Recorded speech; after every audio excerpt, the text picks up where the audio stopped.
La fortune des Rougon-Macquart, chapitre 2. Plassans est une sous-préfecture d'environ 10 000 âmes. Bâtie sur le plateau qui domine la Viorne, adossée au nord contre les collines des Garrigues, une des dernières ramifications des Alpes, la ville est comme située au fond d'un cul-de-sac. En 1851, elle ne communiquait avec les pays voisins que par deux routes.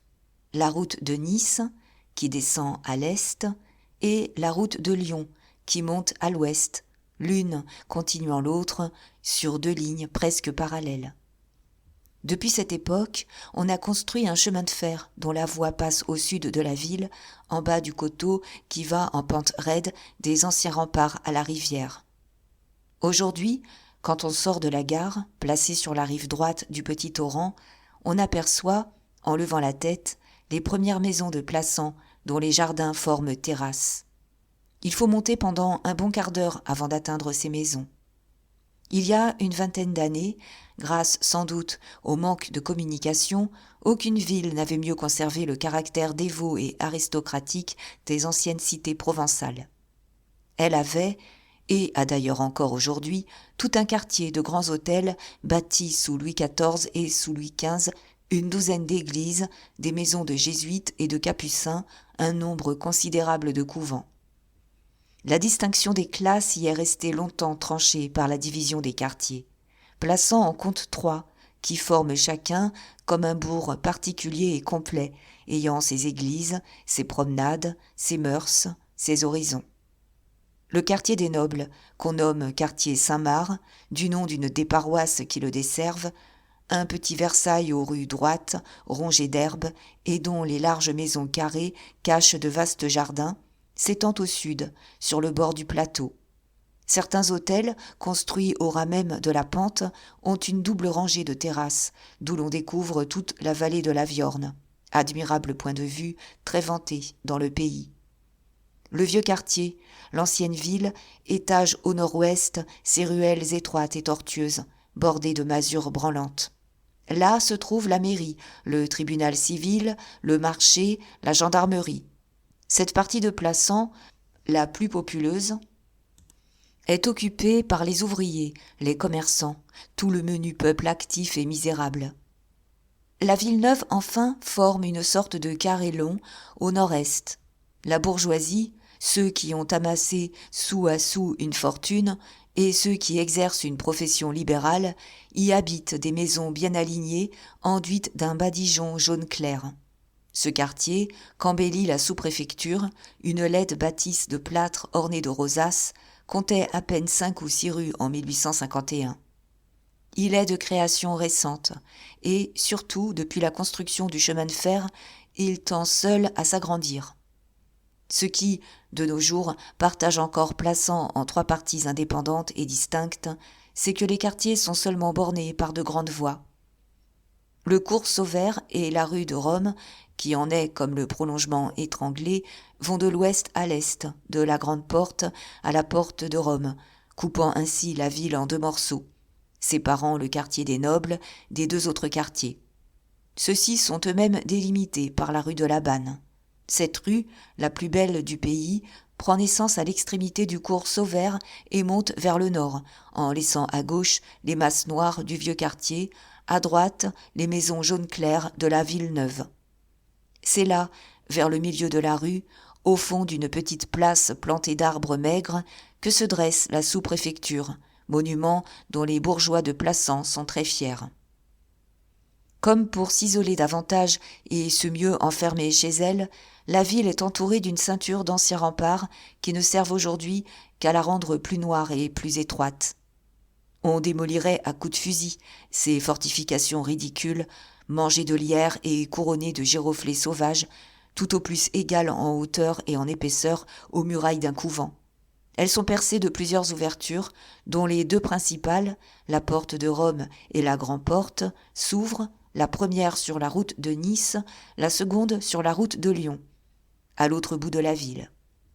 Jusqu'en 1853, ces ouvertures sont restées garnies d'énormes portes de bois à 2 battants, cintrées dans le haut et que consolidaient des lames de fer. À 11 heures en été, À 10 heures en hiver, on fermait ses portes à double tour. La ville, après avoir ainsi poussé les verrous comme une fille peureuse, dormait tranquille.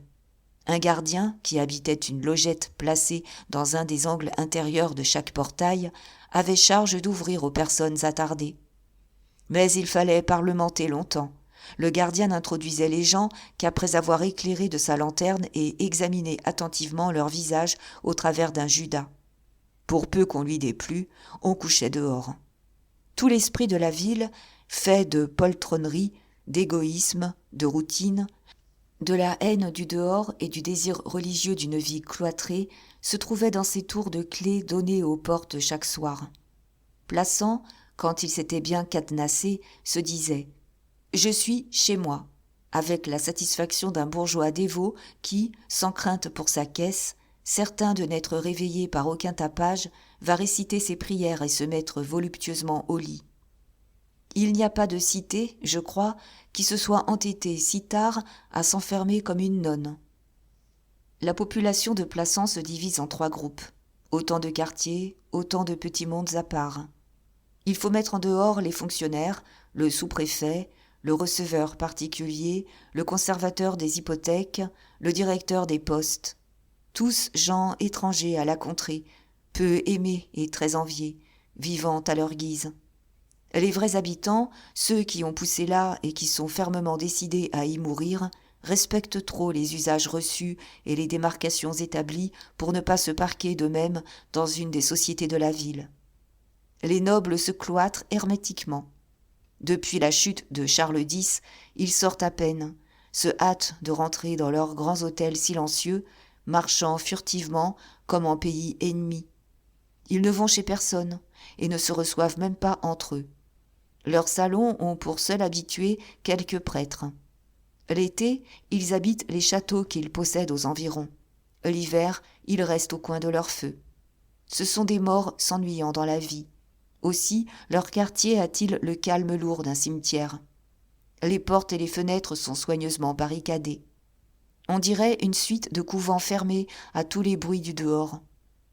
De loin en loin, on voit passer un abbé dont la démarche discrète met un silence de plus le long des maisons closes et qui disparaît comme une ombre dans l'entrebâillement d'une porte. La bourgeoisie, les commerçants retirés, les avocats, les notaires, tout le petit monde aisé et ambitieux qui peuple la ville neuve tâche de donner quelque vie à Plassans. Ceux-là vont aux soirées de monsieur le sous-préfet et rêvent de rendre des fêtes pareilles. Ils font volontiers de la popularité, appellent un ouvrier « mon brave », parlent des récoltes aux paysans, lisent les journaux, se promènent le dimanche avec leurs dames. Ce sont les esprits avancés de l'endroit, les seuls qui se permettent de rire en parlant des remparts. Ils ont même plusieurs fois réclamé de l'édilité, la démolition de ces vieilles murailles, vestiges d'un autre âge. D'ailleurs, les plus sceptiques d'entre eux reçoivent une violente commotion de joie chaque fois qu'un marquis ou un comte veut bien les honorer d'un léger salut. Le rêve de tout bourgeois de la ville neuve est d'être admis dans un salon du quartier Saint-Marc. Ils savent bien que ce rêve est irréalisable, et c'est ce qui leur fait crier très haut qu'ils sont libres penseurs, des libres penseurs tout de parole, forts amis de l'autorité, se jetant dans les bras du premier sauveur venu, au moindre grondement du peuple. Le groupe qui travaille et végète dans le vieux quartier n'est pas aussi nettement déterminé. Le peuple, les ouvriers, y sont en majorité, mais on y compte aussi les petits détaillants et même quelques gros négociants. À la vérité, Plassans est loin d'être un centre de commerce. On y trafique juste assez pour se débarrasser des productions du pays, les huiles, les vins, les amandes. Quant à l'industrie, elle n'y est guère représentée que par 3 ou 4 tanneries qui empestent une des rues du vieux quartier, des manufactures de chapeaux de feutre et une fabrique de savon reléguée dans un coin du faubourg. Ce petit monde commercial et industriel, s'il fréquente au grand jour les bourgeois de la ville neuve, vit surtout au milieu des travailleurs de l'ancienne ville. Commerçants, détaillants, ouvriers ont des intérêts communs qui les unissent en une seule famille. Le dimanche seulement, les patrons se lavent les mains et font bande à part. D'ailleurs, la population ouvrière, qui compte pour un cinquième à peine, se perd au milieu des oisifs du pays. Une seule fois par semaine, dans la belle saison, les 3 quartiers de Plassans se rencontrent face à face. Toute la ville se rend au cours Sauvert, le dimanche après les vêpres. Les nobles eux-mêmes se hasardent. Mais, sur cette sorte de boulevard planté de 2 allées de platanes, il s'établit 3 courants bien distincts. Les bourgeois de la ville neuve ne font que passer. Ils sortent par la grand-porte et prennent, à droite, l'avenue du Mail, le long de laquelle ils vont et viennent jusqu'à la tombée de la nuit. Pendant ce temps, la noblesse et le peuple se partagent le cours Sauvert. Depuis plus d'un siècle, la noblesse a choisi l'allée placée au sud, qui est bordée d'une rangée de grands hôtels et que le soleil quitte la première. Le peuple a dû se contenter de l'autre allée, celle du nord, côté où se trouvent les cafés, les hôtels, les débits de tabac. Et, tout l'après-midi, peuple et noblesse se promènent, montant et descendant le cours sans que jamais un ouvrier ou un noble ait la pensée de changer d'avenue. 6 à 8 mètres les séparent, et ils restent à 1000 lieues les uns des autres, suivant avec scrupule 2 lignes parallèles, comme ne devant pas se rencontrer en ce bas monde. Même aux époques révolutionnaires, chacun a gardé son allée.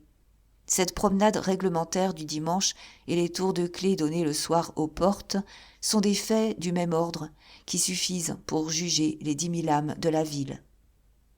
Ce fut dans ce milieu particulier que végéta jusqu'en 1848 une famille obscure et peu estimée dont le chef, Pierre Rougon, joua plus tard un rôle important grâce à certaines circonstances. Pierre Rougon était un fils de paysan. La famille de sa mère, les Fouques, comme on les nommait, possédait, vers la fin du siècle dernier, un vaste terrain situé dans le faubourg, derrière l'ancien cimetière Saint-Mitre. Ce terrain a été plus tard réuni au Jas Meffrin. Les Fouques étaient les plus riches maraîchers du pays. Ils fournissaient de légumes, tout un quartier de Plassans. Le nom de cette famille s'éteignit quelques années avant la Révolution. Une fille seule resta, Adélaïde, née en 1768 et qui se trouva orpheline à l'âge de 18 ans. Cet enfant, dont le père mourut fou, était une grande créature, mince, pâle, aux regards effarés, d'une singularité d'allure qu'on put prendre pour de la sauvagerie tant qu'elle resta petite fille. Mais, en grandissant, elle devint plus bizarre encore. Elle commit certaines actions que les plus fortes têtes du faubourg ne purent raisonnablement expliquer et, dès lors, le bruit courut qu'elle avait le cerveau fêlé comme son père. Elle se trouvait seule dans la vie, depuis 6 mois à peine, maîtresse d'un bien qui faisait d'elle une héritière recherchée, quand on apprit son mariage avec un garçon jardinier, un nommé Rougon, paysan mal dégrossi, venu des Basses-Alpes. Ce Rougon, après la mort du dernier des Fouques, qui l'avait loué pour une saison, était resté au service de la fille du défunt. De serviteur à gage, il passait brusquement au titre envié de mari. Ce mariage fut un premier étonnement pour l'opinion. Personne ne put comprendre pourquoi Adélaïde préférait ce pauvre diable, épais, lourd, commun, sachant à peine parler français, à tel et tel jeune gens, fils de cultivateurs aisés, qu'on voyait rôder autour d'elle depuis longtemps. Et comme en province rien ne doit rester inexpliqué, on voulut voir un mystère quelconque au fond de cette affaire. On prétendit même que le mariage était devenu d'une absolue nécessité entre les jeunes gens. Mais les faits démentirent ces médisances. Adélaïde eut un fils au bout de 12 grands mois. Le faubourg se fâcha. Il ne pouvait admettre qu'il se fût trompé. Il entendait pénétrer le prétendu secret. Aussi, toutes les commères se mirent-elles à espionner les Rougons. Elles ne tardèrent pas à avoir une ample matière à bavardage.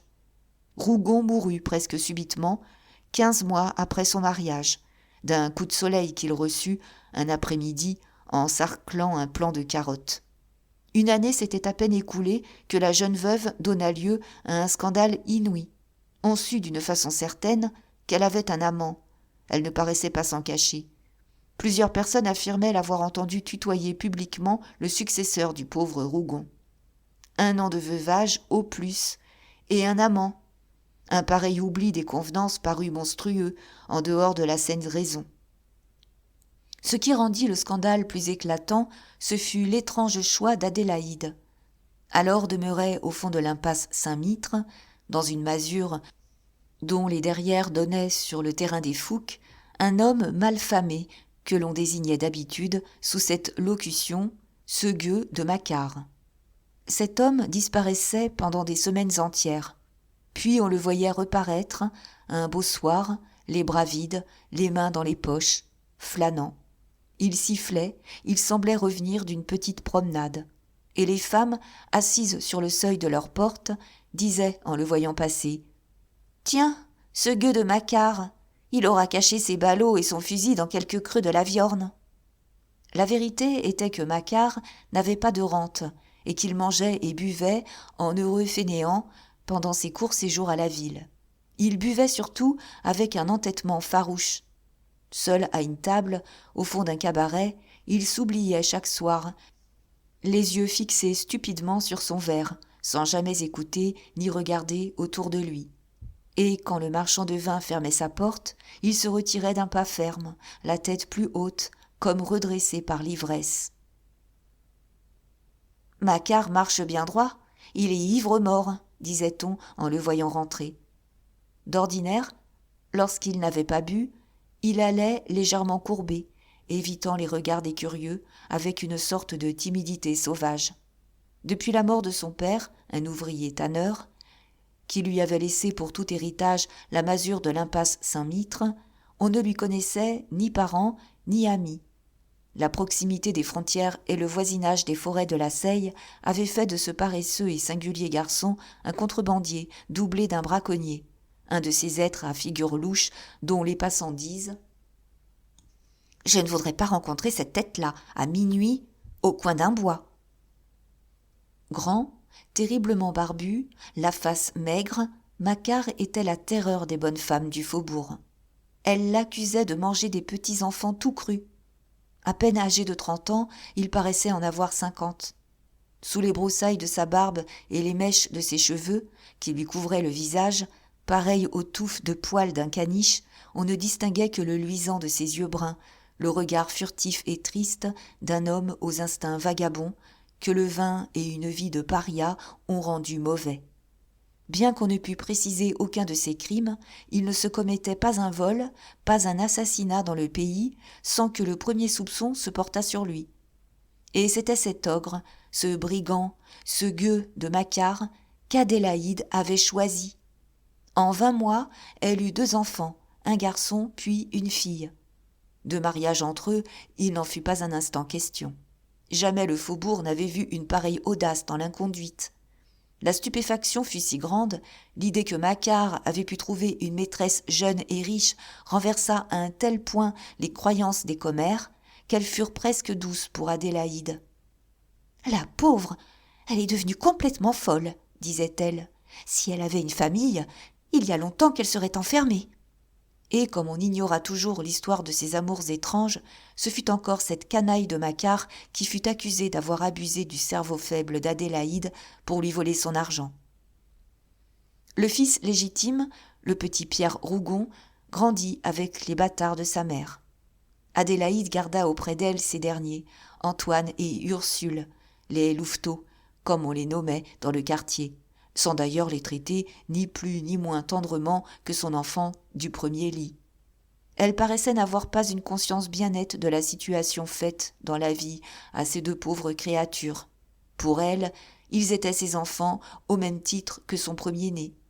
Elle sortait parfois tenant Pierre d'une main et Antoine de l'autre, ne s'apercevant pas de la façon déjà profondément différente dont on regardait les chers petits. Ce fut une singulière maison. Pendant près d'une 20aine d'années, chacun y vécut à son caprice, les enfants comme la mère. Tout y poussa librement. En devenant femme, Adélaïde était restée la grande fille étrange qui passait à 15 ans pour une sauvage. Non pas qu'elle fût folle, ainsi que le prétendaient les gens du faubourg, mais il y avait en elle un manque d'équilibre entre le sang et les nerfs, une sorte de détraquement du cerveau et du cœur qui la faisait vivre en dehors de la vie ordinaire, autrement que tout le monde. Elle était certainement très naturelle, très logique avec elle-même. Seulement, sa logique devenait de la pure démence aux yeux des voisins. Elle semblait vouloir s'afficher, chercher méchamment à ce que tout, chez elle, allât de mal en pis, lorsqu'elle obéissait avec une grande naïveté aux seules poussées de son tempérament. Dès ses premières couches, elle fut sujette à des crises nerveuses qui la jetaient dans des convulsions terribles. Ces crises revenaient périodiquement, tous les 2 ou 3 mois. Les médecins qui furent consultés répondirent qu'il n'y avait rien à faire, que l'âge calmerait ses accès. On la mit seulement au régime des viandes saignantes et du vin de quinquina. Ces secousses répétées achevèrent de la détraquer. Elle vécut au jour le jour comme une enfant, comme une bête caressante qui cède à ses instincts. Quand Macquart était en tournée, elle passait ses journées, oisive, songeuse, ne s'occupant de ses enfants que pour les embrasser et jouer avec eux. Puis, dès le retour de son amant, elle disparaissait. Derrière la masure de Macquart, il y avait une petite cour qu'une muraille séparait du terrain des Fouques. Un matin, les voisins furent très surpris en voyant cette muraille percée d'une porte qui la veille au soir n'était pas là. En 1 heure, le faubourg entier défila aux fenêtres voisines. Les amants avaient dû travailler toute la nuit pour creuser l'ouverture et pour poser la porte. Maintenant, ils pouvaient aller librement de l'un chez l'autre. Le scandale recommença. On fut moins doux pour Adélaïde, qui décidément était la honte du faubourg. Cette porte, cet aveu tranquille et brutal de vie commune, lui fut plus violemment reproché que ses 2 enfants. « On sauve au moins les apparences », disaient les femmes les plus tolérantes. Adélaïde ignorait ce qu'on appelle « sauver les apparences ». Elle était très heureuse, très fière de sa porte. Elle avait aidé Macquart à arracher les pierres du mur. Elle lui avait même gâché du plâtre pour que la besogne allât plus vite. Aussi vint-elle, le lendemain, avec une joie d'enfant, regarder son œuvre en plein jour, ce qui parut le comble du dévergondage à 3 commères qui l'aperçurent contemplant la maçonnerie encore fraîche. Dès lors, à chaque apparition de Macquart, on pensa, en ne voyant plus la jeune femme, qu'elle allait vivre avec lui dans la masure de l'impasse Saint-Mitre. Le contrebandier venait très irrégulièrement, presque toujours à l'improviste. Jamais on ne sut au juste quelle était la vie des amants pendant les 2 ou 3 jours qu'ils passaient à la ville de loin en loin. Ils s'enfermaient, le petit logis paraissait inhabité. Le faubourg ayant décidé que Macquart avait séduit Adélaïde uniquement pour lui manger son argent, on s'étonna, à la longue, de voir cet homme vivre comme par le passé, sans cesse par monts et par vaux, aussi mal équipé qu'auparavant. Peut-être la jeune femme l'aimait-elle d'autant plus qu'elle le voyait à de plus longs intervalles. Peut-être avait-il résisté à ses supplications, éprouvant l'impérieux besoin d'une existence aventureuse. On inventa 1000 fables, sans pouvoir expliquer raisonnablement une liaison qui s'était nouée et se prolongeait en dehors de tous les faits ordinaires. Le logis de l'impasse Saint-Mitre resta hermétiquement clos et garda ses secrets. On devina seulement que Macquart devait battre Adélaïde, bien que jamais le bruit d'une querelle ne sortît de la maison. À plusieurs reprises, elle reparut, la face meurtrie, les cheveux arrachés. D'ailleurs, pas le moindre accablement de souffrance, ni même de tristesse, pas le moindre souci de cacher ses meurtrissures. Elle souriait, elle semblait heureuse. Sans doute, elle se laissait assommer sans souffler mot. Pendant plus de 15 ans, cette existence dura. Lorsqu'Adélaïde rentrait chez elle, elle trouvait la maison au pillage, sans s'émouvoir le moins du monde. Elle manquait absolument du sens pratique de la vie. La valeur exacte des choses, la nécessité de l'ordre lui échappait. Elle laissa croître ses enfants comme ces pruniers qui poussent le long des routes, au bon plaisir de la pluie et du soleil. Ils portèrent leurs fruits naturels en sauvageons que la serpe n'a point greffés ni taillés. Jamais la nature ne fut moins contrariée. Jamais petits êtres malfaisants ne grandirent plus franchement dans le sens de leurs instincts. En attendant, ils se roulaient dans les plants de légumes, passant leur vie en plein air, à jouer et à se battre comme des vauriens. Ils volaient les provisions du logis, ils dévastaient les quelques arbres fruitiers de l'enclos. Ils étaient les démons familiers, pillards et criards de cette étrange maison de la folie lucide. Quand leur mère disparaissait pendant des journées entières, leur vacarme devenait tel, ils trouvaient des inventions si diaboliques pour molester les gens que les voisins devaient les menacer d'aller leur donner le fouet. Adélaïde, d'ailleurs, ne les effrayait guère. Lorsqu'elle était là, s'ils devenaient moins insupportables aux autres, c'est qu'ils la prenaient pour victime, manquant l'école régulièrement 5 ou 6 fois par semaine, faisant tout au monde pour s'attirer une correction qui leur eût permis de brailler à leur aise. Mais jamais elle ne les frappait, ni même ne s'emportait. Elle vivait très bien au milieu du bruit, molle, placide, l'esprit perdu. À la longue même, l'affreux tapage de ses garnements lui devint nécessaire pour remplir le vide de son cerveau. Elle souriait doucement quand elle entendait dire « Ces enfants la battront, et ce sera bien fait !» À toute chose, son allure indifférente semblait répondre « Qu'importe !» Elle s'occupait de son bien encore moins que de ses enfants. L'enclos des Fouques, pendant les longues années que dura cette singulière existence, serait devenu un terrain vague si la jeune femme n'avait eu la bonne chance de confier la culture de ses légumes à un habile maraîcher. Cet homme, qui devait partager les bénéfices avec elle, la volait impudemment, ce dont elle ne s'aperçut jamais. D'ailleurs, cela eut un heureux côté. Pour la voler davantage, le maraîcher tira le plus grand parti possible du terrain, qui doubla presque de valeur. Soit qu'il fût averti par un instinct secret, soit qu'il eût déjà conscience de la façon différente dont l'accueillaient les gens du dehors, Pierre, l'enfant légitime, domina dès le bas âge son frère et sa sœur. Dans leur querelle, bien qu'il fût beaucoup plus faible qu'Antoine, il le battait en maître. Quant à Ursule, pauvre petite créature, chétive et pâle, elle était frappée aussi rudement par l'un que par l'autre.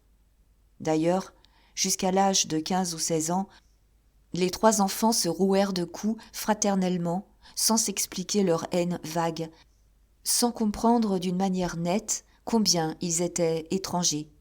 Ce fut seulement à cet âge qu'ils se trouvèrent face à face avec leur personnalité consciente et arrêtée. À 16 ans, Antoine était un grand galopin, dans lequel les défauts de Macquart et d'Adélaïde se montraient déjà comme fondus. Macquart dominait cependant, avec son amour du vagabondage, sa tendance à l'ivrognerie, ses emportements de brute. Mais, sous l'influence nerveuse d'Adélaïde, ces vices qui, chez le père, avaient une sorte de franchise sanguine, prenaient, chez le fils, une sournoiserie pleine d'hypocrisie et de lâcheté. Antoine appartenait à sa mère par un manque absolu de volonté digne, par un égoïsme de femme voluptueuse qui lui faisait accepter n'importe quel lit d'infamie, pourvu qu'il s'y vautrât à l'aise et qu'il y dormît chaudement. On disait de lui « Ah, le brigand, il n'a même pas, comme Macquart, le courage de sa gueuserie. S'il assassine jamais, ce sera à coups d'épingle. » Au physique, Antoine n'avait que les lèvres charnues d'Adélaïde. Ses autres traits étaient ceux du contrebandier, mais adoucis, rendus fuyants et mobiles. Chez Ursule, au contraire, la ressemblance physique et morale de la jeune femme l'emportait. C'était toujours un mélange intime. Seulement, la pauvre petite, née la seconde, à l'heure où les tendresses d'Adélaïde dominaient l'amour déjà plus calme de Macquart, semblait avoir reçu avec son sexe l'empreinte plus profonde du tempérament de sa mère. D'ailleurs, il n'y avait plus ici une fusion des deux natures, mais plutôt une juxtaposition, une soudure singulièrement étroite. Ursule, fantasque, montrait par moments des sauvageries, des tristesses, des emportements de paria. Puis, le plus souvent, elle riait par éclats nerveux, elle rêvait avec mollesse, en femme folle du cœur et de la tête. Ses yeux, où passaient les regards effarés d'Adélaïde, étaient d'une limpidité de cristal, comme ceux des jeunes chats qui doivent mourir d'étisie. En face des 2 bâtards, Pierre semblait un étranger. Il différait d'eux profondément, pour quiconque ne pénétrait pas les racines mêmes de son être. Jamais enfant ne fut à pareil point la moyenne équilibrée des 2 créatures qu'il avait engendrées. Il était un juste milieu entre le paysan Rougon et la fille nerveuse Adélaïde. Sa mère avait en lui dégrossi son père. Ce sourd travail des tempéraments qui détermine à la longue l'amélioration ou la déchéance d'une race paraissait obtenir chez Pierre un premier résultat. Il n'était toujours qu'un paysan, mais un paysan à la peau moins rude, au masque moins épais, à l'intelligence plus large et plus souple. Même son père et sa mère s'étaient chez lui corrigés l'un par l'autre. Si la nature d'Adélaïde, que la rébellion des nerfs affinait d'une façon exquise, avait combattu et amoindri les lourdeurs sanguines de Rougon, la masse pesante de celui-ci s'était opposée à ce que l'enfant reçût le contre-coup des détraquements de la jeune femme. Pierre ne connaissait ni les emportements, ni les rêveries maladives des louveteaux de Macquart. Fort mal élevé, tapageur comme tous les enfants lâchés librement dans la vie, il possédait néanmoins un fond de sagesse raisonnée qui devait toujours l'empêcher de commettre une folie improductive. Ses vices, sa fainéantise, ses appétits de jouissance n'avaient pas l'élan instinctif des vices d'Antoine. Il entendait les cultiver et les contenter au grand jour, honorablement. Dans sa personne grasse, de taille moyenne, dans sa face longue, blafarde, où les traits de son père avaient pris certaines finesses du visage d'Adélaïde, on lisait déjà l'ambition sournoise et rusée, le besoin insatiable d'assouvissement, le cœur sec et l'envie haineuse d'un fils de paysan dont la fortune et les nervosités de sa mère ont fait un bourgeois. Lorsqu'à 17 ans, Pierre apprit et put comprendre les désordres d'Adélaïde et la singulière situation d'Antoine et d'Ursule, il ne parut ni triste ni indigné, mais simplement très préoccupé du parti que ses intérêts lui conseillaient de prendre. Des 3 enfants, lui seul avait suivi l'école avec une certaine assiduité. Un paysan qui commence à sentir la nécessité de l'instruction devient le plus souvent un calculateur féroce. Ce fut à l'école que ses camarades, par leur huée et la façon insultante dont il traitait son frère, lui donnèrent les premiers soupçons. Plus tard, il s'expliqua bien des regards, bien des paroles. Il vit enfin clairement la maison au pillage. Dès lors, Antoine et Ursule furent pour lui des parasites éhontés, des bouches qui dévoraient son bien. Quant à sa mère, il la regarda du même œil que le faubourg, comme une femme bonne à enfermer, qui finirait par manger son argent s'il n'y mettait ordre. Ce qui acheva de le navrer, ce furent les vols du maraîcher. L'enfant tapageur se transforma, du jour au lendemain, en un garçon économe et égoïste, mûri hâtivement dans le sens de ses instincts par l'étrange vie de gaspillage qu'il ne pouvait voir maintenant autour de lui sans en avoir le cœur crevé. C'étaient à lui, ces légumes sur la vente desquels le maraîcher prélevait les plus gros bénéfices. C'était à lui, ce vin bu, ce pain mangé par les bâtards de sa mère. Toute la maison, toute la fortune était à lui. Dans sa logique de paysan, lui seul, fils légitime, devait hériter. Et comme les biens périclitaient, comme tout le monde mordait avidement à sa fortune future, il chercha le moyen de jeter ses gens à la porte, mère, frère, sœur, domestiques, et d'hériter immédiatement. La lutte fut cruelle. Le jeune homme comprit qu'il devait avant tout frapper sa mère. Il exécuta, pas à pas, avec une patience tenace, un plan dont il avait longtemps mûri chaque détail.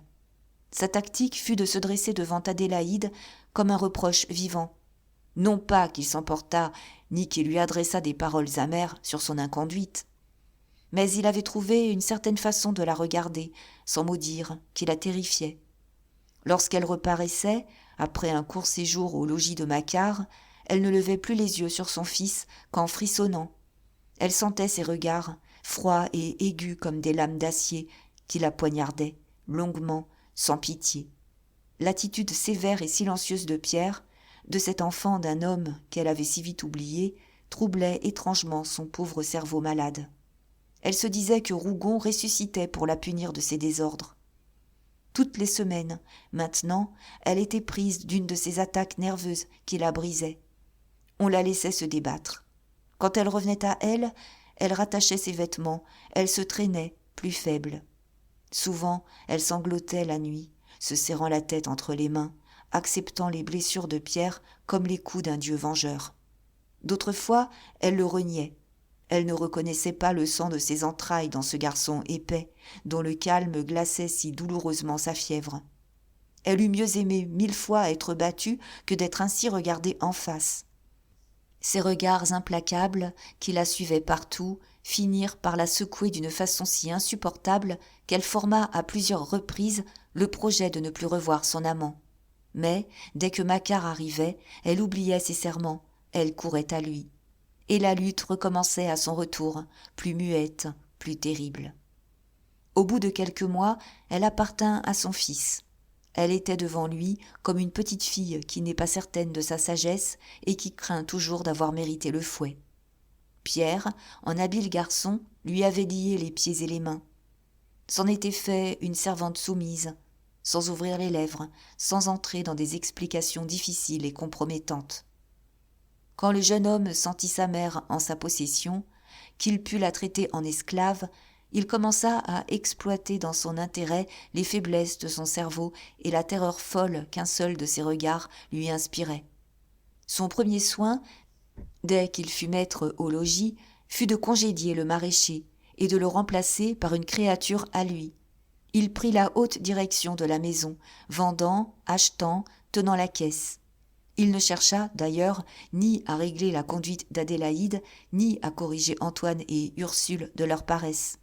Peu lui importait, car il comptait se débarrasser de ces gens à la première occasion. Il se contenta de leur mesurer le pain et l'eau. Puis, ayant déjà toute la fortune dans les mains, il attendit un événement qui lui permit d'en disposer à son gré. Les circonstances le servirent singulièrement. Il échappa à la conscription à titre de fils aîné d'une femme veuve. Mais, 2 ans plus tard, Antoine tomba au sort. Sa mauvaise chance le toucha peu. Il comptait que sa mère lui achèterait un homme. Adélaïde, en effet, voulut le sauver du service. Pierre, qui tenait l'argent, fit la sourde oreille. Le départ forcé de son frère était un heureux événement, servant trop bien ses projets. Quand sa mère lui parla de cette affaire, il la regarda d'une telle façon qu'elle n'osa même pas achever. Son regard disait « Vous voulez donc me ruiner pour votre bâtard ?» Elle abandonna Antoine, égoïstement, ayant avant tout besoin de paix et de liberté. Pierre, qui n'était pas pour les moyens violents et qui se réjouissait de pouvoir mettre son frère à la porte sans querelle, joua alors le rôle d'un homme désespéré. L'année avait été mauvaise, l'argent manquait à la maison, il faudrait vendre un coin de terre, ce qui était le commencement de la ruine. Puis il donna sa parole à Antoine qu'il le rachèterait l'année suivante, bien décidé à n'en rien faire. Antoine partit, dupé, à demi content. Pierre se débarrassa d'Ursule d'une façon encore plus inattendue. Un ouvrier chapelier du faubourg, nommé Mouret, se prit d'une belle tendresse pour la jeune fille, qu'il trouvait frêle et blanche comme une demoiselle du quartier Saint-Marc. Il l'épousa. Ce fut de sa part un mariage d'amour, un véritable coup de tête, sans calcul aucun. Quant à Ursule, elle accepta ce mariage pour fuir une maison où son frère aîné lui rendait la vie intolérable.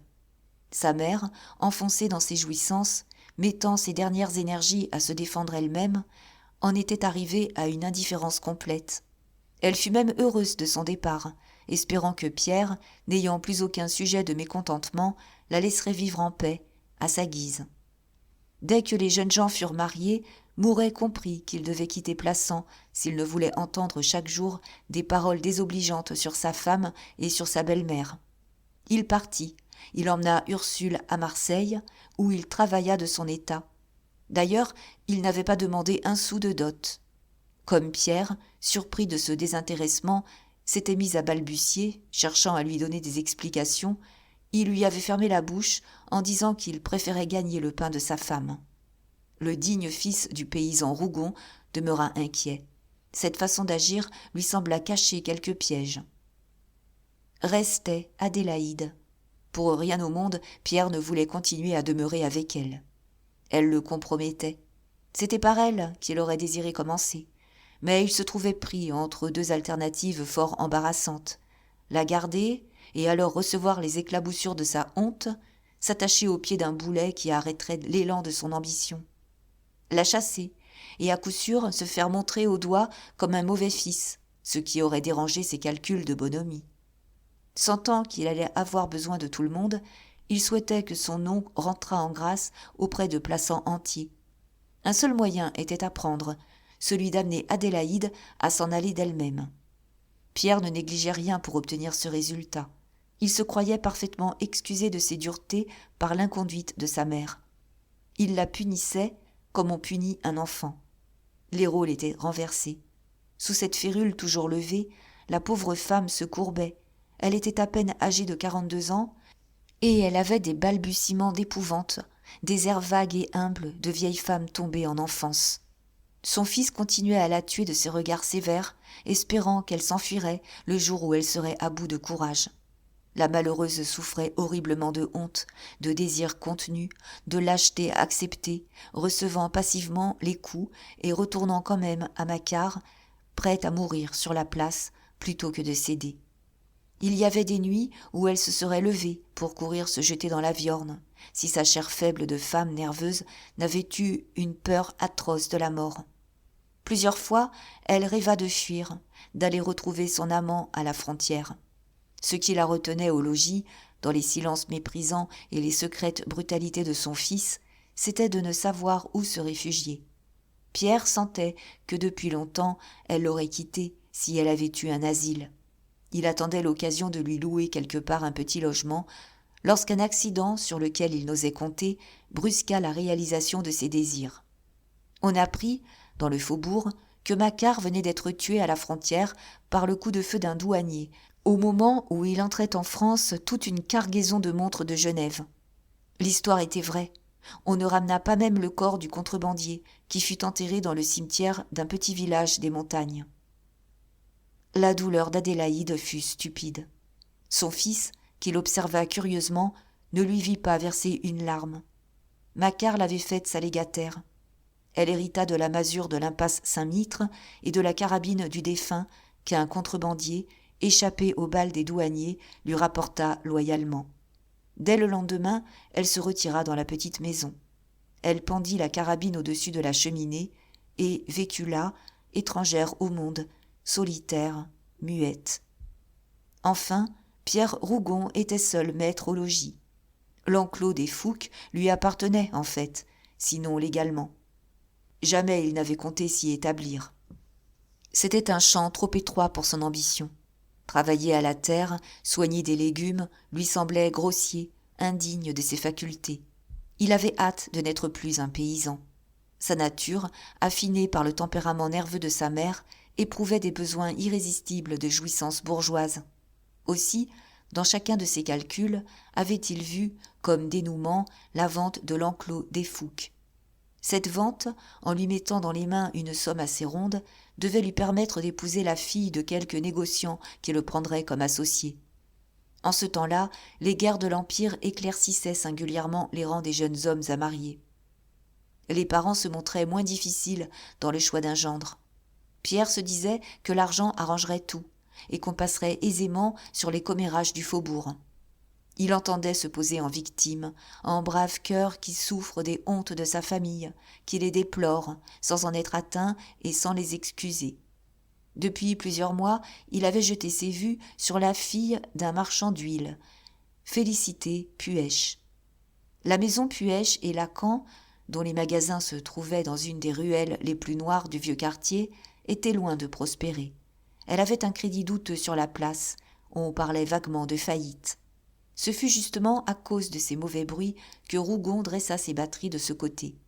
Jamais un commerçant à son aise ne lui eût donné sa fille. Il comptait arriver lorsque le vieux Puech ne saurait plus par où passer, lui acheter Félicité et relever ensuite la maison par son intelligence et son énergie. C'était une façon habile de gravir un échelon, de s'élever d'un cran au-dessus de sa classe. Il voulait, avant tout, fuir cet affreux faubourg où l'on clabaudait sur sa famille, faire oublier les sales légendes en effaçant jusqu'au nom de l'enclos des Fouques. Aussi, les rues puantes du vieux quartier lui semblaient-elles un paradis. Là seulement, il devait faire peau neuve. Bientôt, le moment qu'il guettait arriva. La maison Puech et Lacan râlaient. Le jeune homme négocia alors son mariage avec une adresse prudente. Il fut accueilli, sinon comme un sauveur, du moins comme un expédient nécessaire et acceptable. Le mariage arrêté, il s'occupa activement de la vente de l'enclos. Le propriétaire du Jas-Meffrin, désirant arrondir ses terres, lui avait déjà fait des offres à plusieurs reprises. Un mur mitoyen, bas et mince, séparait seul les deux propriétés. Pierre spécula sur les désirs de son voisin, homme fort riche, qui, pour contenter un caprice, alla jusqu'à donner 50 000 francs de l'enclos. C'était le payer 2 fois sa valeur. D'ailleurs, Pierre se faisait tirer l'oreille avec une sournoiserie de paysan, disant qu'il ne voulait pas vendre, que sa mère ne consentirait jamais à se défaire d'un bien où les Fouques, depuis près de 2 siècles, avaient vécu de père en fils. Tout en paraissant hésiter, il préparait la vente. Des inquiétudes lui étaient venues. Selon sa logique brutale, l'enclos lui appartenait. Il avait le droit d'en disposer à son gré. Cependant, au fond de cette assurance, s'agitait le vague pressentiment des complications du code. Il se décida à consulter indirectement un huissier du faubourg. Il en apprit de belles. D'après l'huissier, il avait les mains absolument liées. Sa mère seule pouvait aliéner l'enclos, ce dont il se doutait. Mais ce qu'il ignorait, ce qui fut pour lui un coup de massue, c'était qu'Ursule et Antoine, les bâtards, les louveteaux, eussent des droits sur cette propriété. Comment ces canailles allaient le dépouiller, le voler, lui, l'enfant légitime? Les explications de l'huissier étaient claires et précises.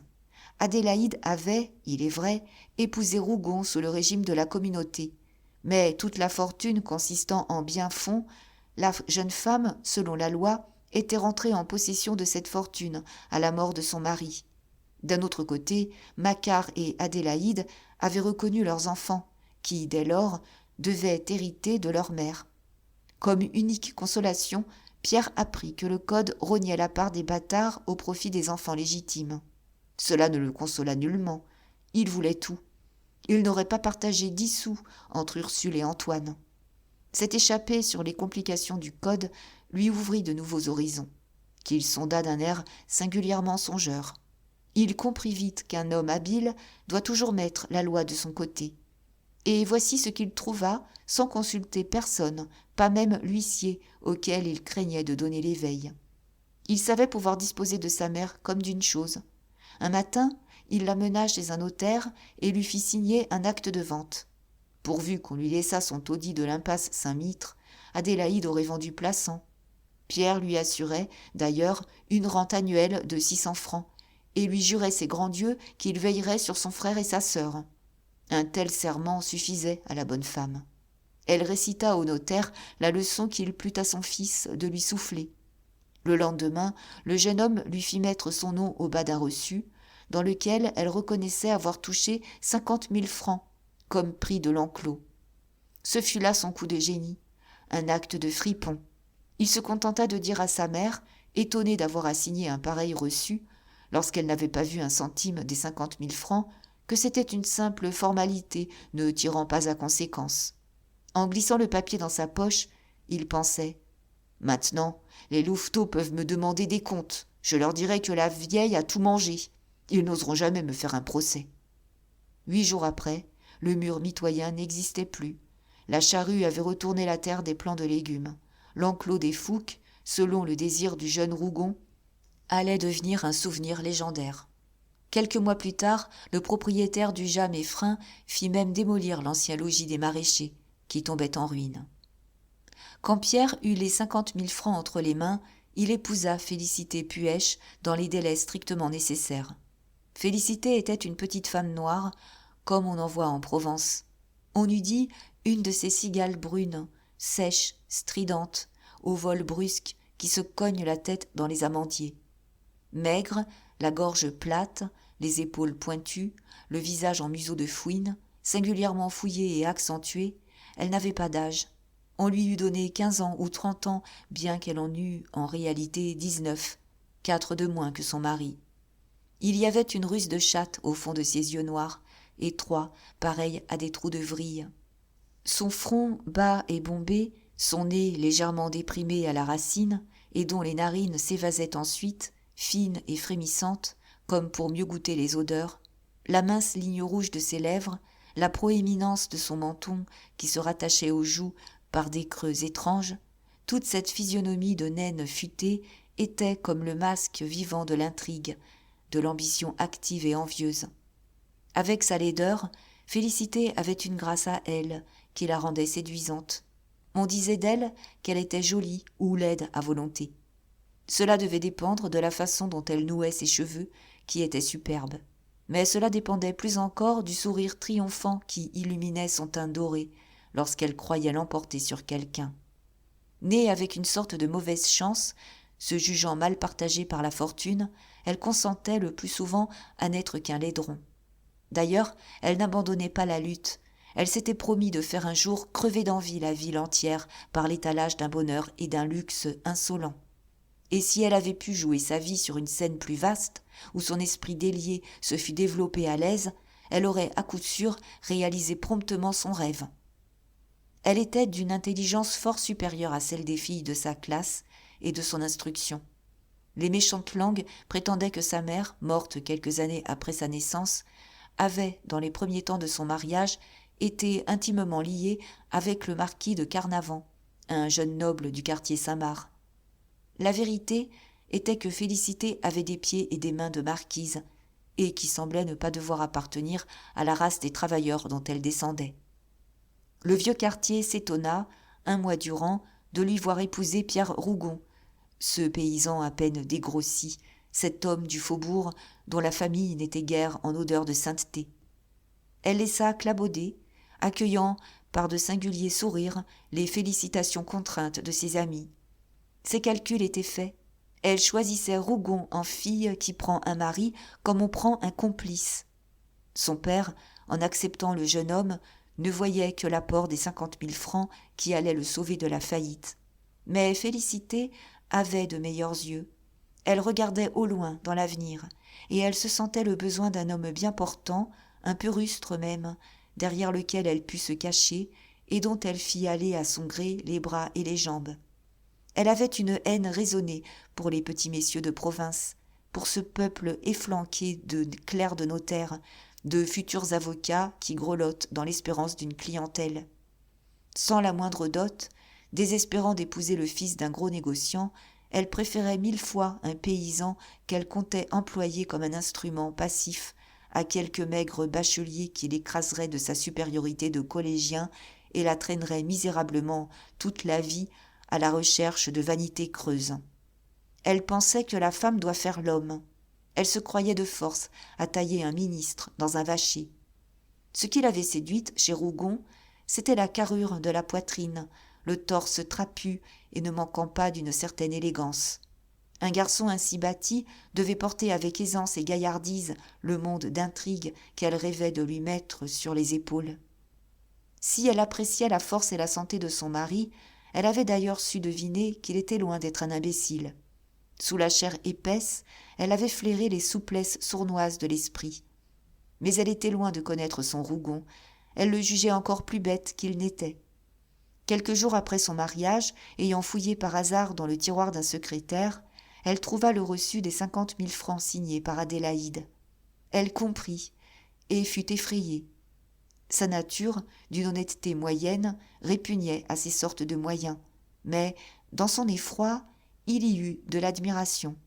Rougon devint à ses yeux un homme très fort. Le jeune ménage se mit bravement à la conquête de la fortune. La maison Puech et Lacan se trouvaient moins compromises que Pierre ne le pensait. Le chiffre des dettes était faible, l'argent seul manquait. En province, le commerce a des allures prudentes qui le sauvent des grands désastres. Les Puech et Lacan étaient sages, parmi les plus sages. Ils risquaient 1 millier d'écus en tremblant. Aussi, leur maison, un véritable trou, n'avait-elle que très peu d'importance. Les 50 000 francs que Pierre apporta suffirent pour payer les dettes et pour donner au commerce une plus large extension. Les commencements furent heureux. Pendant 3 années consécutives, la récolte des oliviers donna abondamment. Félicité, par un coup d'audace qui effraya singulièrement Pierre et le vieux Puech, leur fit acheter une quantité considérable d'huile, qu'ils amassèrent et gardèrent en magasin. Les 2 années suivantes, selon les pressentiments de la jeune femme, la récolte manqua. Il y eut une hausse considérable, ce qui leur permit de réaliser de gros bénéfices en écoulant leurs provisions. Peu de temps après ce coup de filet, Puech et le sieur Lacan se retirèrent de l'association, contents des quelques sous qu'ils venaient de gagner, mordu par l'ambition de mourir rentier. Le jeune ménage, resté seul maître de la maison, pensa qu'il avait enfin fixé la fortune. « Tu as vaincu mon Guignon », disait parfois Félicité à son mari. Une des rares faiblesses de cette nature énergique était de se croire frappée de malchance. Jusque-là, prétendait-elle, rien ne leur avait réussi, à elle ni à son père, malgré leurs efforts.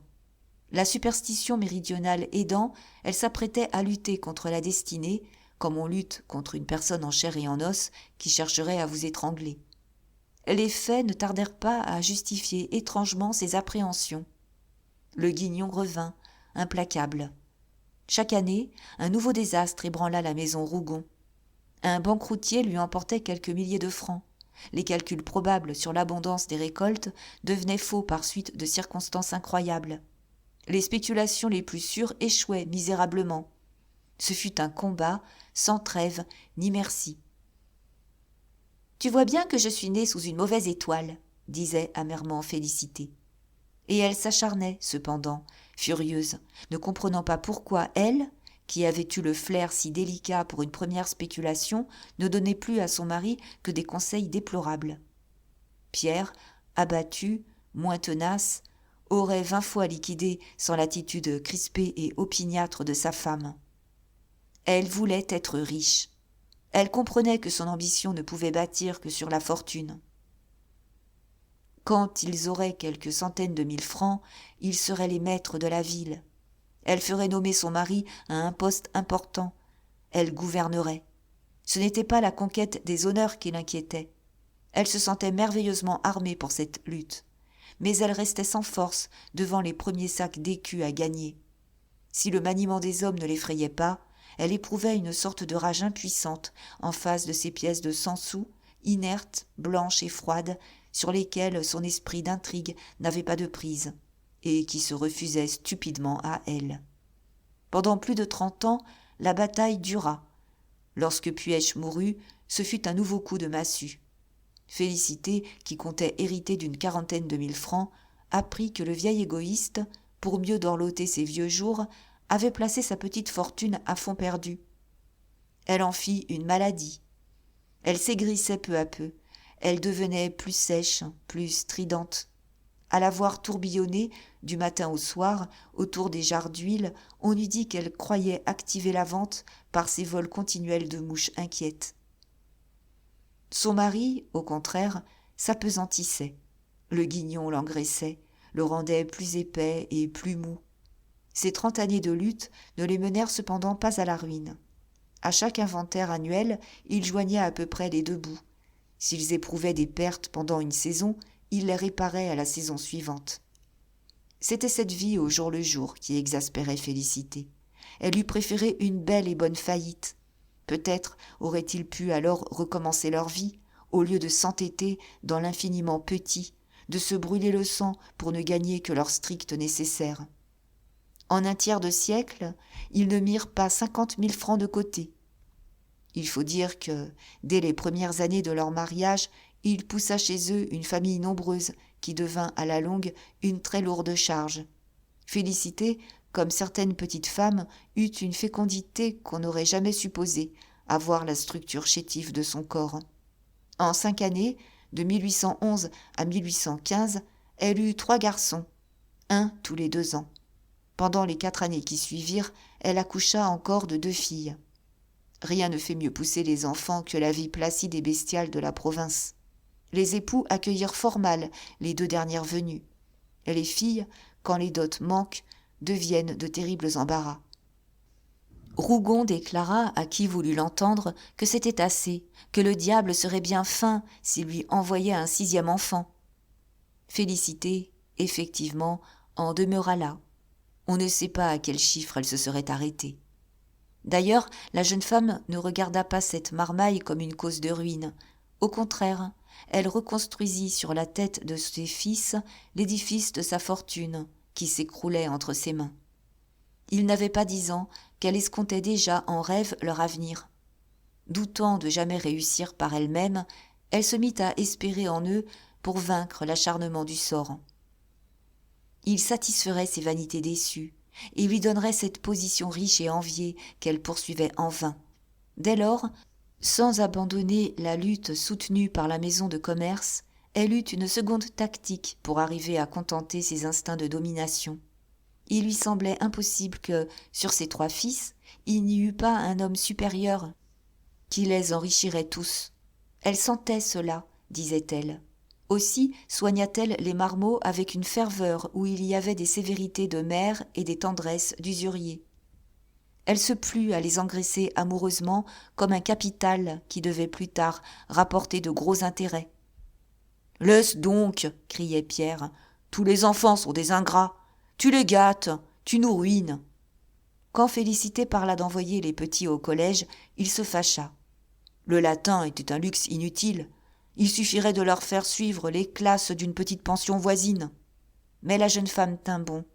Elle avait des instincts plus élevés qui lui faisaient mettre un grand orgueil à se parer d'enfants instruits.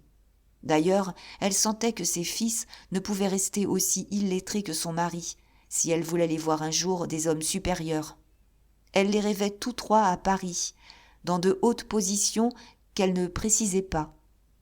Lorsque Rougon eut cédé et que les 3 gamins furent entrés en 8e, Félicité goûta les plus vives jouissances de vanité qu'elle eût encore ressenties. Elle les écoutait avec ravissement parler entre eux de leurs professeurs et de leurs études. Le jour où l'aîné fit devant elle décliner Rosa la rose à un de ses cadets, elle crut entendre une musique délicieuse. Il faut le dire à sa louange, sa joie fut alors pure de tout calcul. Rougon lui-même se laissa prendre à ce contentement de l'homme illettré qui voit ses enfants devenir plus savants que lui. La camaraderie qui s'établit naturellement entre leurs fils et ceux des plus gros bonnets de la ville acheva de griser les époux. Les petits tutoyaient le fils du maire, celui du sous-préfet, même 2 ou 3 jeunes gentilshommes que le quartier Saint-Marc avait daigné mettre au collège de Plassans. Félicité ne croyait pouvoir trop payer un tel honneur. L'instruction des 3 gamins greva terriblement le budget de la maison Rougon. Tant que les enfants ne furent pas bacheliers, les époux, qui les maintenaient au collège grâce à d'énormes sacrifices, vécurent dans l'espérance de leur succès. Et même, lorsqu'ils eurent obtenu leur diplôme, Félicité voulut achever son œuvre. Elle décida son mari à les envoyer tous 3 à Paris. 2 firent leur droit, le 3e suivit les cours de l'école de médecine. Puis, quand ils furent hommes, quand ils eurent mis la maison Rougon à bout de ressources et qu'ils se virent obligés de revenir se fixer en province, le désenchantement commença pour les pauvres parents. La province sembla reprendre sa proie. Les 3 jeunes gens s'endormirent, s'épaissirent. Toute l'aigreur de sa malchance remonta à la gorge de Félicité. Ses fils lui faisaient banqueroute. Ils l'avaient ruinée. Ils ne lui servaient pas les intérêts du capital qu'il représentait. Ce dernier coup de la destinée lui fut d'autant plus sensible qu'il l'atteignait à la fois dans ses ambitions de femme et dans ses vanités de mère. Rougon lui répéta du matin au soir « Je te l'avais bien dit », ce qui l'exaspéra encore davantage. Un jour, comme elle reprochait amèrement à son aîné les sommes d'argent que lui avait coûté son instruction, il lui dit avec non moins d'amertume « Je vous rembourserai plus tard, si je puis. Mais puisque vous n'aviez pas de fortune, il fallait faire de nous des travailleurs. Nous sommes des déclassés, nous souffrons plus que vous. » Félicité comprit la profondeur de ces paroles. Dès lors, elle cessa d'accuser ses enfants, elle tourna sa colère contre le sort qui ne se lassait pas de la frapper. Elle recommença ses doléances, elle se mit à geindre de plus belle sur le manque de fortune qui la faisait échouer au port. Quand Rougon lui disait « Tes fils sont des fainéants, ils nous grugeront jusqu'à la fin », elle répondait aigrement « Plût à Dieu que j'eusse encore de l'argent à leur donner. S'ils végètent, les pauvres garçons, c'est qu'ils n'ont pas le sou. » Au commencement de l'année 1848, à la veille de la Révolution de février, les 3 fils Rougon avaient à Plassans des positions fort précaires. Ils offraient alors des types curieux, profondément dissemblables, bien que parallèlement issus de la même souche. Ils valaient mieux en somme que leurs parents. La race des Rougon devait s'épurer par les femmes. Adélaïde avait fait de Pierre un esprit moyen, apte aux ambitions basses. Félicité venait de donner à ses fils des intelligences plus hautes, capables de grands vices et de grandes vertus. À cette époque, l'aîné, Eugène, avait près de 40 ans. C'était un garçon de taille moyenne, légèrement chauve, tournant déjà à l'obésité. Il avait le visage de son père, un visage long, aux traits larges. Sous la peau, on devinait la graisse qui amollissait les rondeurs et donnait à la face une blancheur jaunâtre de cire.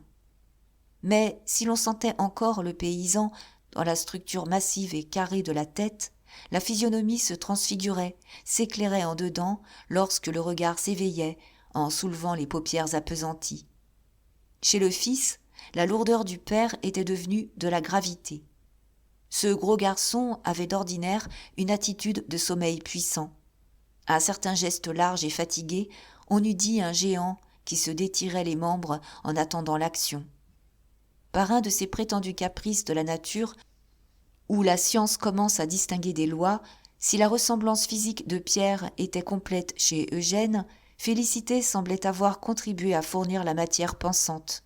Eugène offrait le cas curieux de certaines qualités morales et intellectuelles de sa mère, enfouies dans les chairs épaisses de son père. Il avait des ambitions hautes, des instincts autoritaires, un mépris singulier pour les petits moyens et les petites fortunes. Il était la preuve que Plassans ne se trompait peut-être pas en soupçonnant que Félicité avait dans les veines quelques gouttes de sang noble. Les appétits de jouissance qui se développaient furieusement chez les Rougon, et qui étaient comme la caractéristique de cette famille, prenaient en lui une de leurs faces les plus élevées. Il voulait jouir, mais par les voluptés de l'esprit, en satisfaisant ses besoins de domination. Un tel homme n'était pas fait pour réussir en province. Il y végéta 15 ans, les yeux tournés vers Paris, guettant les occasions. Dès son retour dans sa petite ville, pour ne pas manger le pain de ses parents, il s'était fait inscrire au tableau des avocats. Il plaida de temps à autre, gagnant maigrement sa vie, sans paraître s'élever au-dessus d'une honnête médiocrité. À Plassans, on lui trouvait la voix pâteuse, les gestes lourds. Il était rare qu'il réussît à gagner la cause d'un client. Il sortait le plus souvent de la question, il divaguait, selon l'expression des fortes têtes de l'endroit. Un jour surtout, plaidant une affaire de dommages et intérêts, il s'oublia, il s'égara dans des considérations politiques, à ce point que le président lui coupa la parole. Il s'assit immédiatement en souriant d'un singulier sourire. Son client fut condamné à payer une somme considérable, ce qui ne parut pas lui faire regretter ses digressions le moins du monde. Il semblait regarder ses plaidoyers comme de simples exercices qui lui serviraient plus tard. C'était là ce que ne comprenait pas et ce qui désespérait Félicité. Elle aurait voulu que son fils dictât des lois au tribunal civil de Plassans. Elle finit par se faire une opinion très défavorable sur son fils aîné.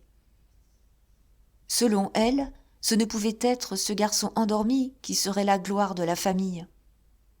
Pierre, au contraire, avait en lui une confiance absolue, non qu'il eût des yeux plus pénétrants que sa femme, mais parce qu'il s'en tenait à la surface, et qu'il se flattait lui-même en croyant au génie d'un fils qui était son vivant portrait. Un mois avant les journées de février, Eugène devint inquiet. Un flair particulier lui fit deviner la crise.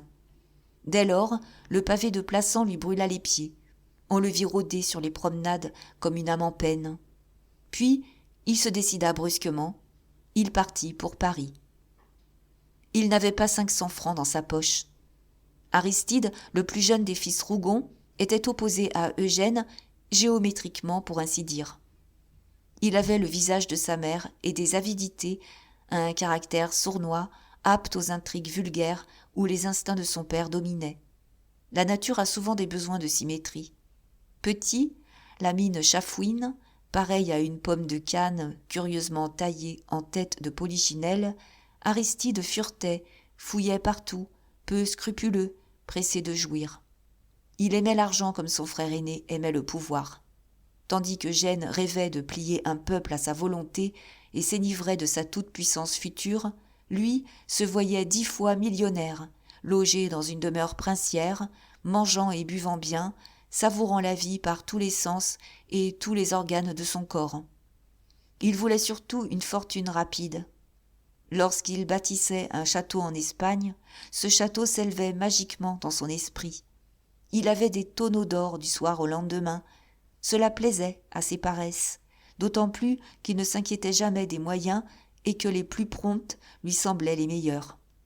La race des Rougon, de ces paysans épais et avides, aux appétits de brutes, avait mûri trop vite. Tous les besoins de jouissance matérielle s'épanouissaient chez Aristide, triplés par une éducation hâtive, plus insatiable et dangereux depuis qu'il devenait raisonné. Malgré ses délicates intuitions de femme, Félicité préférait ce garçon. Elle ne sentait pas combien Eugène lui appartenait davantage. Elle excusait les sottises et les paresses de son fils cadet, sous prétexte qu'il serait l'homme supérieur de la famille, et qu'un homme supérieur a le droit de mener une vie débraillée, jusqu'au jour où la puissance de ses facultés se révèle. Aristide mit rudement son indulgence à l'épreuve. À Paris, il mena une vie sale et oisive. Il fut un de ces étudiants qui prennent leurs inscriptions dans les brasseries du quartier latin. D'ailleurs, il n'y resta que 2 années. Son père, effrayé, voyant qu'il n'avait pas encore passé un seul examen, le retint à Plassans et parla de lui chercher une femme, espérant que les soucis du ménage en feraient un homme rangé. Aristide se laissa marier. À cette époque, il ne voyait pas clairement dans ses ambitions. La vie de province ne lui déplaisait pas. Il se trouvait à Langrais, dans sa petite ville, mangeant, dormant, flânant. Félicité plaida sa cause avec tant de chaleur que Pierre consentit à nourrir et à loger le ménage, à la condition que le jeune homme s'occuperait activement de la maison de commerce. Dès lors, commença pour ce dernier une belle existence de fainéantise. Il passa au cercle ses journées et la plus grande partie de ses nuits, s'échappant du bureau de son père comme un collégien, allant jouer les quelques louis que sa mère lui donnait en cachette. Il faut avoir vécu au fond d'un département pour bien comprendre quelles furent les 4 années d'abrutissement que ce garçon passa de la sorte. Il y a ainsi, dans chaque petite ville, un groupe d'individus vivant au crochet de leurs parents, feignant parfois de travailler, mais cultivant en réalité leur paresse avec une sorte de religion. Aristide fut le type de ces flâneurs incorrigibles que l'on voit se traîner voluptueusement dans le vide de la province. Il joua à l'écarté pendant 4 ans, tandis qu'il vivait au cercle, sa femme, une blonde molle et placide, aidait à la ruine de la maison Rougon par un goût prononcé pour les toilettes voyantes et par un appétit formidable, très curieux chez une créature aussi frêle. Angèle adorait les rubans bleu ciel et le filet de bœuf rôti. Elle était fille d'un capitaine retraité qu'on nommait le commandant Sicardo, bonhomme qui lui avait donné pour dot 10 000 francs, toutes ses économies. Aussi Pierre, en choisissant Angèle pour son fils, avait-il pensé conclure une affaire inespérée, tant il estimait Aristide à bas prix. Cette dot de 10 000 francs, qui le décida, devint justement par la suite un pavé attaché à son cou. Son fils était déjà un rusé fripon. Il lui remit les 10 000 francs en s'associant avec lui, ne voulant pas garder un sou, affichant le plus grand dévouement. « Nous n'avons besoin de rien, disait-il. Vous nous entretiendrez, ma femme et moi, et nous compterons plus tard. » Pierre était gêné. Il accepta, un peu inquiet du désintéressement d'Aristide. Celui-ci se disait que de longtemps peut-être son père n'aurait pas 10 000 francs liquides à lui rendre, et que lui et sa femme vivraient largement à ses dépens, tant que l'association ne pourrait être rompue. C'étaient là quelques billets de banque admirablement placés. Quand le marchand d'huile comprit quel marché de dupes il avait fait, il ne lui était plus permis de se débarrasser d'Aristide. La dot d'Angèle se trouvait engagée dans des spéculations qui tournaient mal. Il dut garder le ménage chez lui, exaspéré, frappé au cœur par le gros appétit de sa belle-fille et par les fainéantises de son fils. 20 fois, s'il avait pu les désintéresser, il aurait mis à la porte cette vermine qui lui suçait le sang, selon son énergique expression. Félicité les soutenait sourdement. Le jeune homme, qui avait pénétré ses rêves d'ambition, lui exposait chaque soir d'admirables plans de fortune qu'il devait prochainement réaliser. Par un hasard assez rare, elle était au mieux avec sa bru. Il faut dire qu'Angèle n'avait pas une volonté et qu'on pouvait disposer d'elle comme d'un meuble. Pierre s'emportait quand sa femme lui parlait des succès futurs de leur fils cadet. Il l'accusait plutôt de devoir être un jour la ruine de leur maison. Pendant les 4 années que le ménage resta chez lui, il tempêta ainsi, usant en querelle sa rage impuissante, sans qu'Aristide ni Angèle sortissent le moins du monde de leur calme souriant. Ils s'étaient posés là, ils y restaient comme des masses. Enfin, Pierre eut une heureuse chance. Il put rendre à son fils ses 10 000 francs.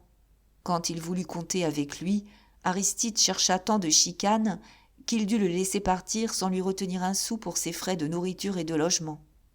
Le ménage alla s'établir à quelques pas, sur une petite place du vieux quartier, nommée la place Saint-Louis. Les 10 000 francs furent vite mangés.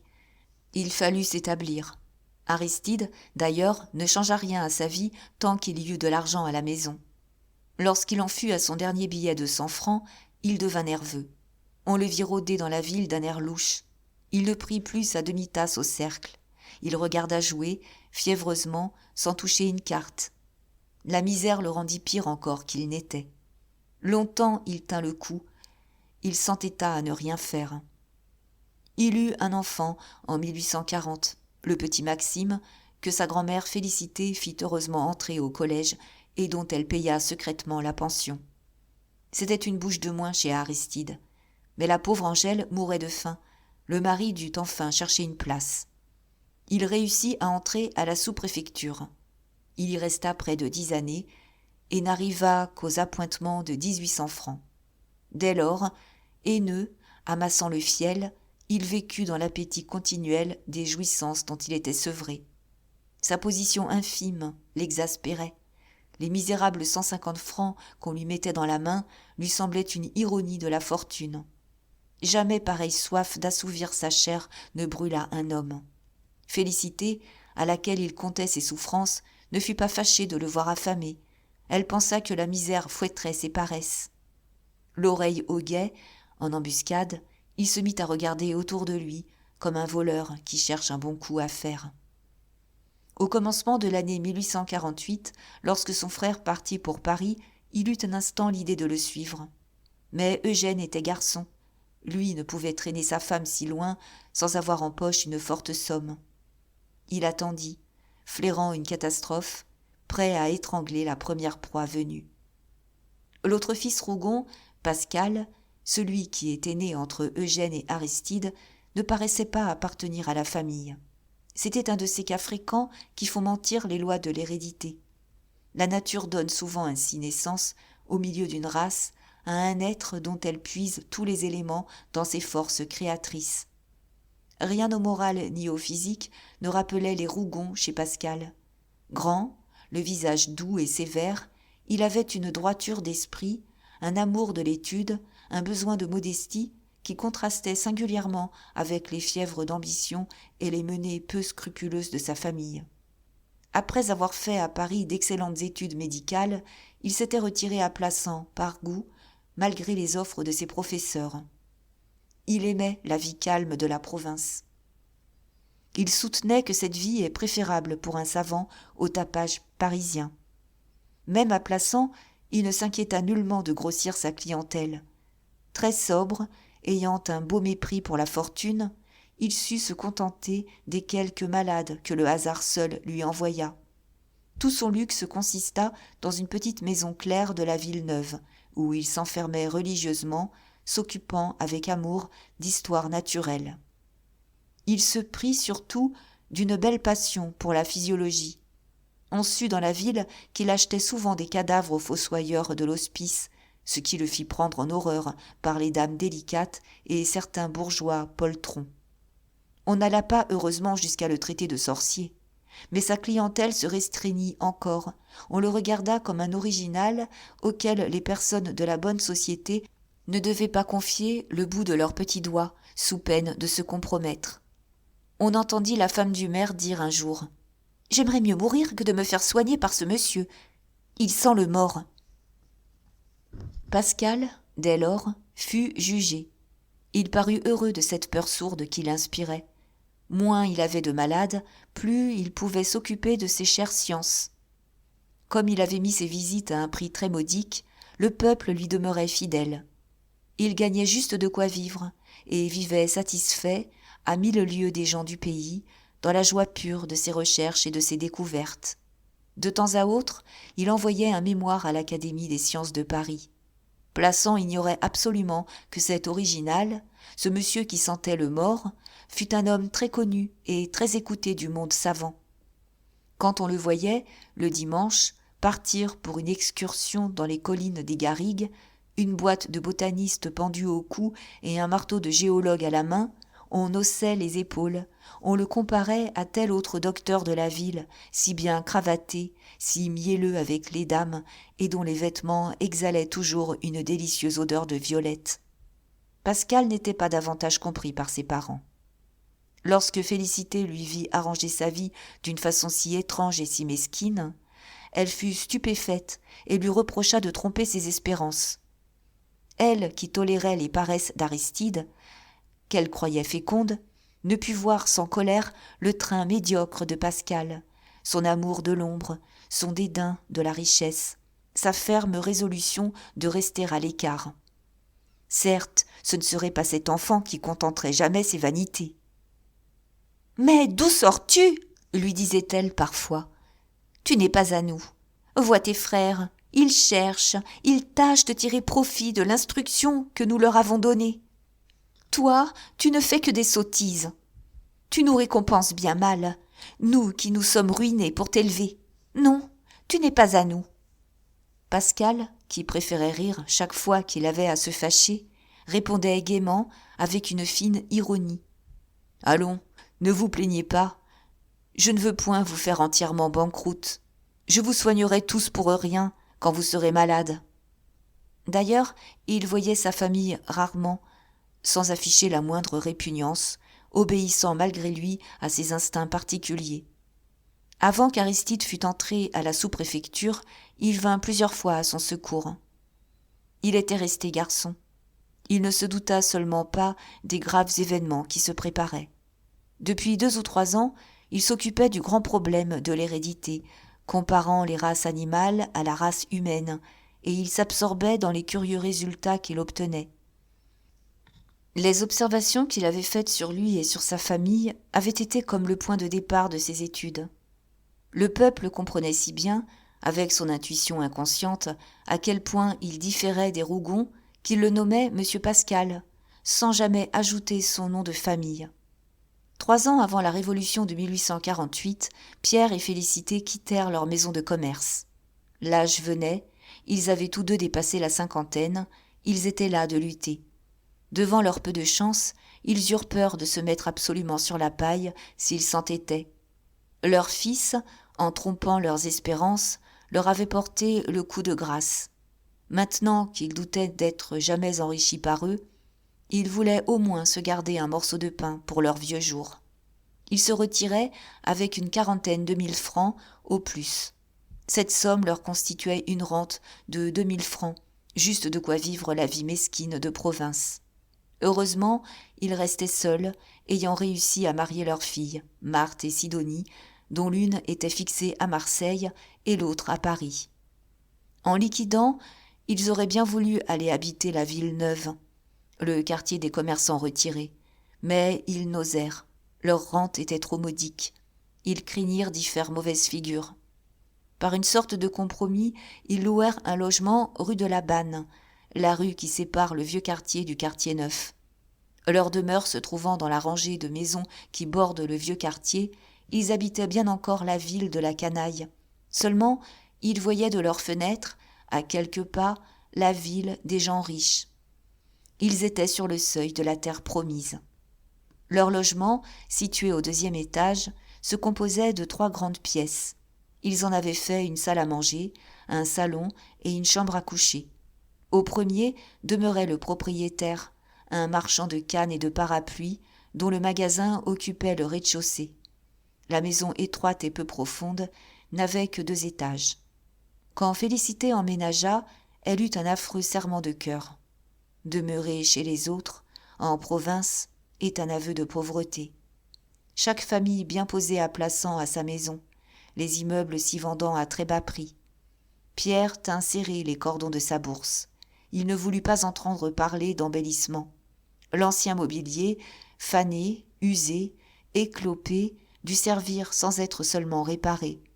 Félicité, qui sentait vivement, d'ailleurs, les raisons de cette ladrerie, s'ingénia pour donner un nouveau lustre à toutes ces ruines. Elle recloua elle-même certains meubles plus endommagés que les autres. Elle reprisa le velours éraillé des fauteuils.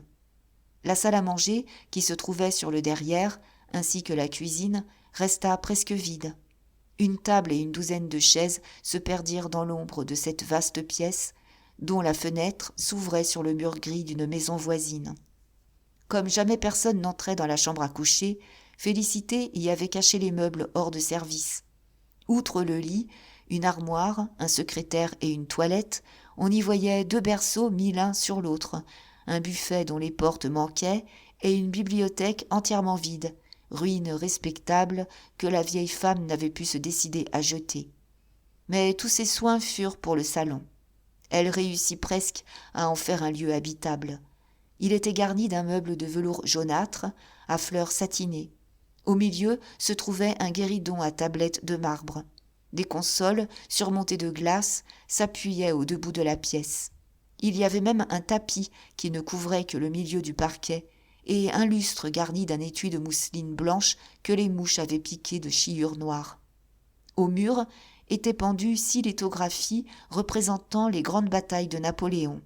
Cet ameublement datait des premières années de l'Empire. Pour tout embellissement, Félicité obtint qu'on tapissât la pièce d'un papier orange à grand ramage. Le salon avait ainsi pris une étrange couleur jaune qui l'emplissait d'un jour faux et aveuglant. Le meuble, le papier, les rideaux de fenêtre étaient jaunes. Le tapis et jusqu'au marbre du guéridon et des consoles tiraient eux-mêmes sur le jaune. Quand les rideaux étaient fermés, les teintes devenaient cependant assez harmonieuses. Le salon paraissait presque propre. Mais Félicité avait rêvé un autre luxe. Elle voyait avec un désespoir muet cette misère mal dissimulée. D'habitude, elle se tenait dans le salon, la plus belle pièce du logis.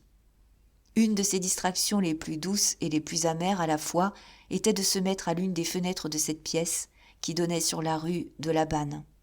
Elle apercevait de biais la place de la sous-préfecture. C'était là son paradis rêvé. Cette petite place, nue, proprette, aux maisons claires, lui semblait un Éden. Elle eût donné 10 ans de sa vie pour posséder une de ces habitations. La maison qui formait le coin de gauche et dans laquelle logeait le receveur particulier la tentait surtout furieusement. Elle la contemplait avec des envies de femme grosse.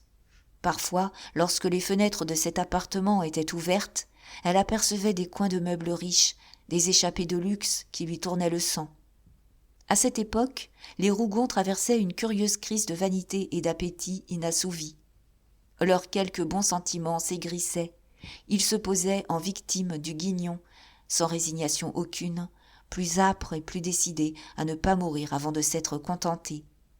Au fond, ils n'abandonnaient aucune de leurs espérances, malgré leur âge avancé. Félicité prétendait avoir le pressentiment qu'elle mourrait riche. Mais chaque jour de misère leur pesait davantage.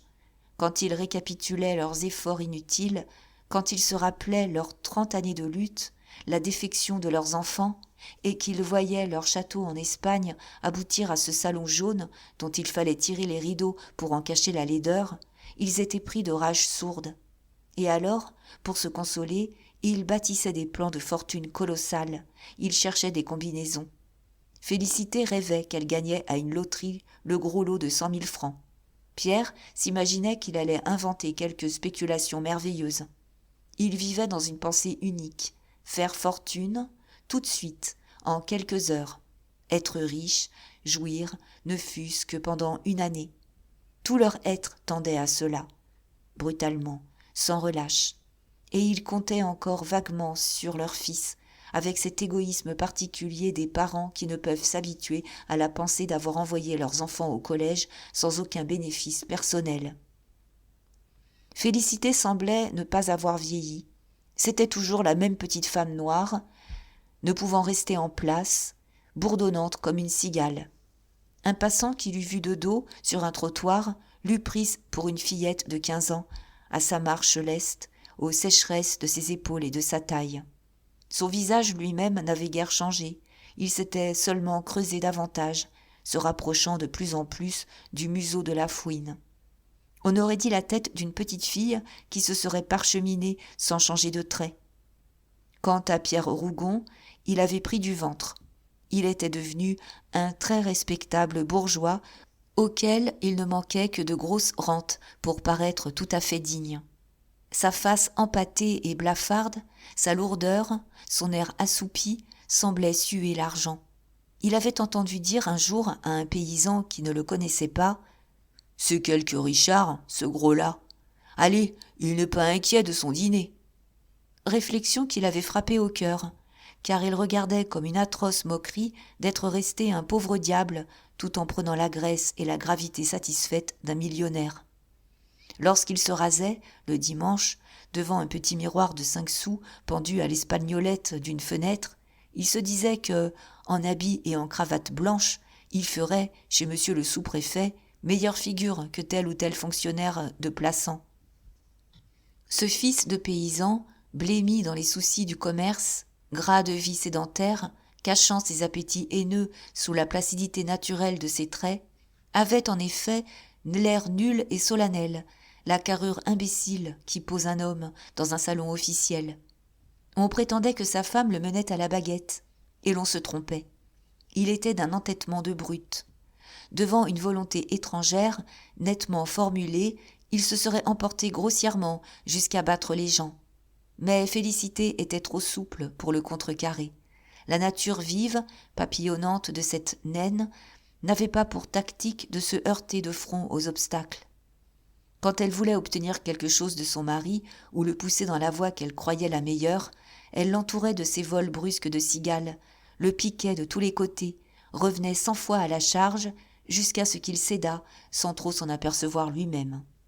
Il la sentait, d'ailleurs, plus intelligente que lui et supportait assez patiemment ses conseils. Félicité, plus utile que la mouche du coche, faisait parfois toute la besogne en bourdonnant aux oreilles de Pierre. Chose rare, les époux ne se jetaient presque jamais leurs insuccès à la tête. La question de l'instruction des enfants déchaînait seule des tempêtes dans le ménage. La Révolution de 1848 trouva donc tous les Rougons sur le qui-vive, exaspérés par leur mauvaise chance et disposés à violer la fortune s'ils la rencontraient jamais au détour d'un sentier. C'était une famille de bandits à l'affût, prêts à détrousser les événements. Eugène surveillait Paris, Aristide rêvait d'égorger Plassans, le père et la mère, les plus âpres peut-être, comptaient travailler pour leur compte et profiter en outre de la besogne de leur fils. Pascal seul, cet amant discret de la science, menait la belle vie indifférente d'un amoureux dans sa petite maison claire de la ville neuve.